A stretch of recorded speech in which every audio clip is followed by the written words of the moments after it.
Many people are booting up the Battlefield 6 beta, at least those with early access, only to get greeted by this message when they try to boot up the game, telling them to enable something called Secure Boot, which is a security feature on the BIOS, and it has been standard in most motherboards for the last 5 years or so. So if it isn't enabled for whatever reason, doing so is pretty simple. Just mash F2 on startup until you get into your BIOS and make sure that CSM is disabled. Once it is, go into said secure boot option and make sure that the feature is enabled. If it still isn't working, you may have to reset the keys, which again you do from that same menu. And if your motherboard does not support the feature because you're playing on an older PC, then you literally can't even play the game, which begs kind of the obvious question of why? What is it with this requirement? You may be familiar with Secure Boot, given how alongside TPM is one of those hardware requirements introduced for Windows 11. However, while that could be very easily bypassed by just changing one value in the registry editor, there is literally no way to bypass it in the case of Battlefield 6, at least no one has found one yet.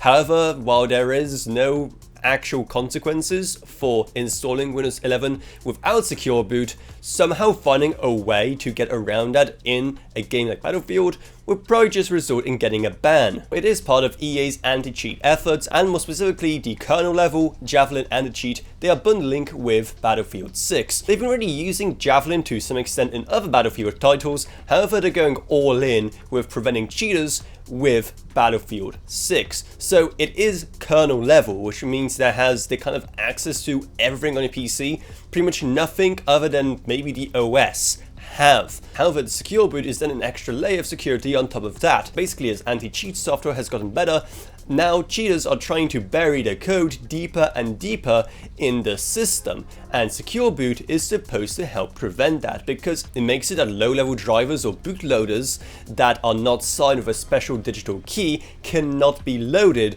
on system startup, which means that those cheats can't be buried so low in the system, which would be very difficult for a lot of anti-cheat software to pick up. So it is yet another extra layer of security. Now, I think we can all agree that's a good thing, right? Sure, it is giving EA pretty low-level access to your PC, but what's the worst they're gonna do with it? Steal all your info if you don't buy enough pay-to-win fun bucks? However, there are also some slightly more valid criticisms towards this system. For example, people with older PCs who don't have Secure Boot, well, they can't even play the game. It also means that some systems will be flat out unable to run the game if they don't have Secure Boot, even if they are more modern, like for example Steam Deck. And Battlefield 6 compatibility on Linux is right now a one big unknown. Serves them right, those pretentious hipsters, but anyway. Like it or not, we are gonna have to learn to live with it, given how it's not just Battlefield who are doing this kind of stuff to prevent the plague of cheaters in online titles. But I want to hear your thoughts about the system and also your experiences with the beta as well if you managed to play it yourself. And while you're at it, maybe check out our Patreon as well, because even a $1 a month truly goes a long way. Plus huge thanks to Gavin Burns, Shitson Rage, Ella Vroniak, Balash Voka, Patrick Harrison, Nilla Pseudonym, Mick Sumner, and Shane Allcroft. But anyway, that's about it, so I hope you enjoyed this video. If you did, then remember to subscribe, like, whatever, and I'll see you all in whatever I make next. Goodbye everyone. Goodbye.